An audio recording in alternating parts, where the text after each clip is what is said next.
E commerce portal అధినేత Jack Ma గారు mind set గురించి మాట్లాడుతూ ఈ విధంగా చెప్పడం జరిగిందనమాట. ఒక కోతి దాని ముందు గనక మనం 2 బాస్కెట్లను ఉంచగలిగితే, ఒక బాస్కెట్ లో డబ్బు, ఒక బాస్కెట్ లో బనానా గనక మనం ఉంచగలిగితే, తను ఇన్స్టెంట్ గా తనకు నచ్చినటువంటి బనానాను తీసుకుని వెళ్ళిపోతుంది. కారణం, తనకు డబ్బుకు సంబంధించినటువంటి అవగాహన ఏ మాత్రమూ లేదు. ఆ డబ్బును గనక పట్టుకుంటే అలాంటి పండ్లతోటనే పండించొచ్చు అన్న విషయం తెలియదు.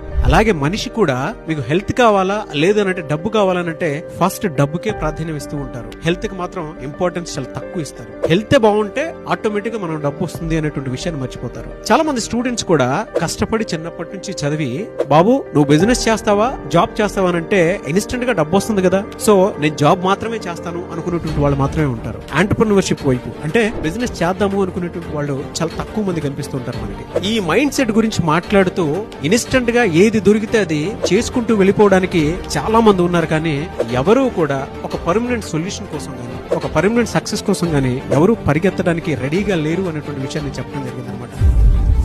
ఈ 3 ఉదాహరణలు మనకేం సూచిస్తున్నాయి అని అంటే, తక్షణ విజయాల కోసం ఏ రోజు ఆశపడకండి. నిజమైన విజయానికి కాస్త సహనం, సమయం రెండూ అవసరం అవుతాయి. అలాగే డబ్బు వెంట మీరు పరిగెత్తాల్సినటువంటి అవసరం లేదు. దానికి కావాల్సినటువంటి జ్ఞానాన్ని గనక మనం సంపాదించుకోగలిగితే